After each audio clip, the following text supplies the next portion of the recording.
Hey guys, today we're going to be talking about the Arcsaber 11 Pro. This one I'm holding in my hand is a 4U. The one I have tested and played with is a 3U, but that one I have sold to another friend at the time of making this video, which should tell you kind of how I feel about it. So like, if all you really care about is what I think, basically it's a good racket. I can see the appeal, but it's not for me. It's not my playstyle, but I'll kind of explain that a little bit more going into this review. So yeah, so the Arcsaber 11 Pro, as many people can tell by the name, is a direct upgrade to the Arcsaber 11, which was like what, a decade ago at this point. I think Yonex really nailed it with this one.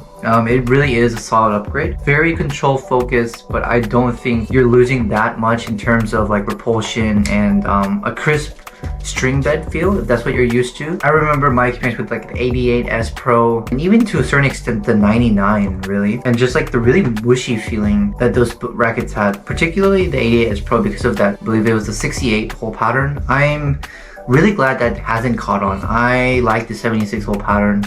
It's consistent, it's, you know, durable, it feels good. They've changed the frame. I believe that like I believe it's either the center that is thicker or something, and that helps reduce like this kind of torsion from off-center impact.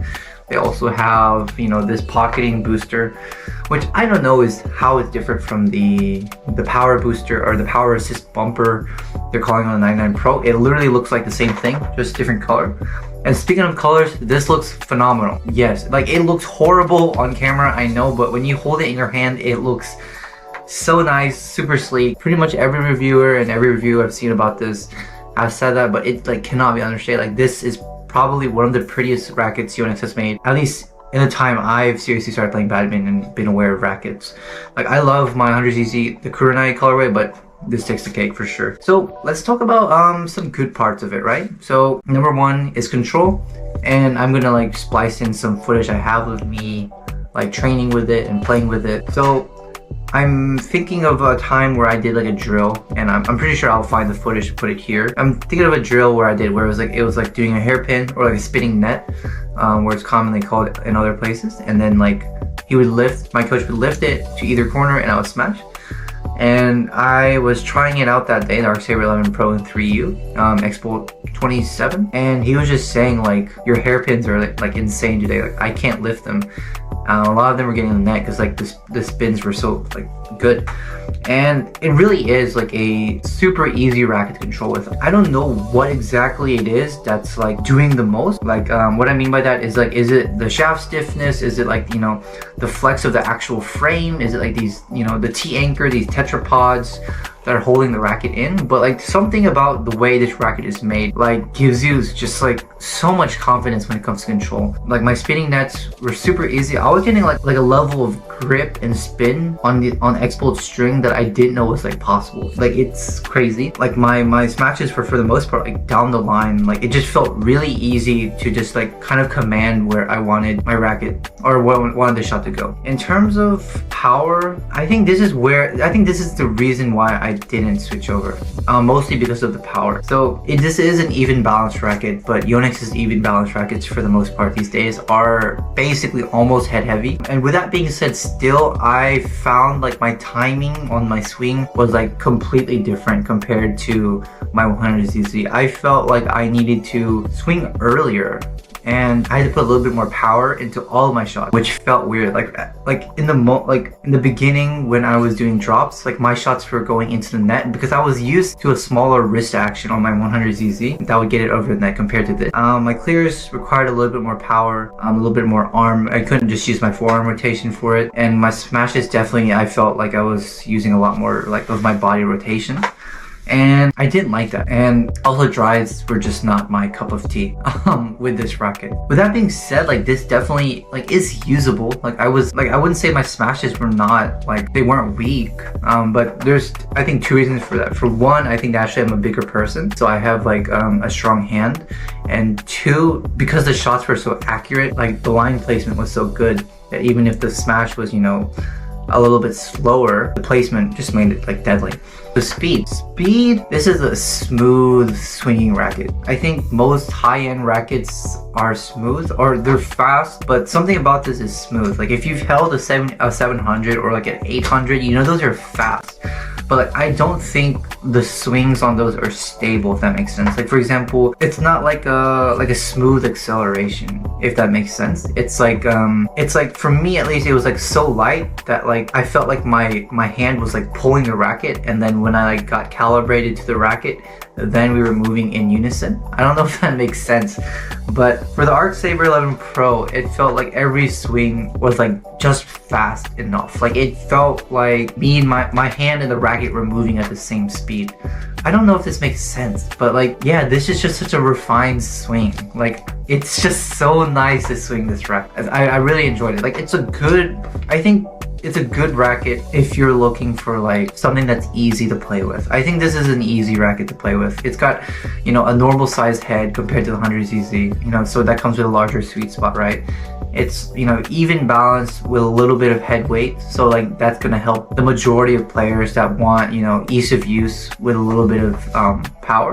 And I think the speed and the head and the even weightness again helps on the flip side when it comes to defense and stuff. The only real thing is deciding is if you're a control or a power player, and for me, I just have realized I am a power player. And I also think it comes down to like my philosophy of like badminton and like what attributes I find more attractive than others, which I'll talk about now. But I think the reason why I didn't fall in love with this racket, even though like I greatly respect it, I greatly like it, and I can recommend it to the right people, but I wouldn't be able to wholeheartedly recommend it to like everyone as enthusiastically as I can with the 100cc. And the reason why is because I think the best way to explain it is like there's a quote. The quote is, "It's better to be a warrior in the garden than a gardener in war." And I think what I'm trying to convey with that is like, if you have a power racket, so like let's take the 100cc that I, you know, adore and use, right? It's a pretty repulsive frame.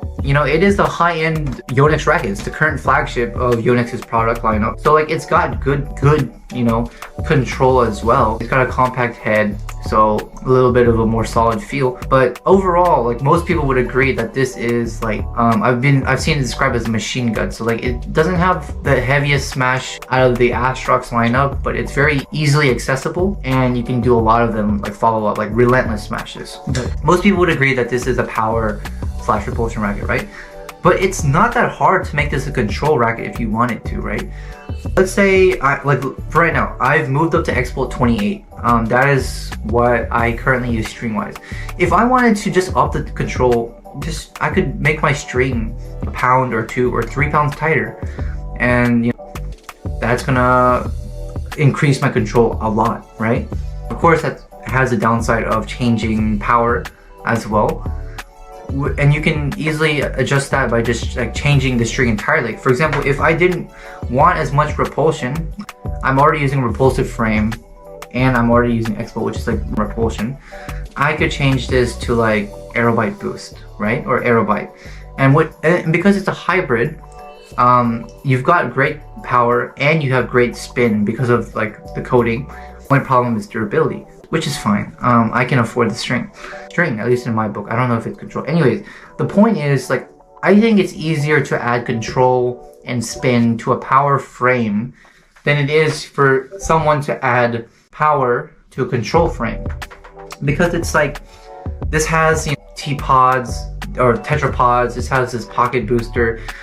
To add power to this, you would really just be working against this frame, in my opinion. Like you could remove the pocketing booster, you could add, you know, regular grommets, but then you're like altering the frame. You're going to such an extreme to change this to add a little bit of power that you might as well just go with a different frame altogether. With that being said, like if you are the player that this is intended for, I'm going to keep this frame on because it looks better. If you are the player that this racket is intended for, you will absolutely love this racket. And I just simply am not the player that this racket is being marketed for, so that's why I've sold this. With that being said, it is a very fun racket. Like, you know, against like lower players where, you know, I just want to move them around, or if I did really commit to a control style gameplay and only played singles, I might consider this racket, honestly. You know, mainly mixed doubles as like my main discipline, and like I just could not see myself using this racket. I would not have any confidence in my drives or my smashes if I use this racket, right? And then to go back to my point of, you can just learn how to like control like a repulsive frame. You do drills, you do training, you just like, you know, do more multi-shuttle, and yeah, you could add control to your shots.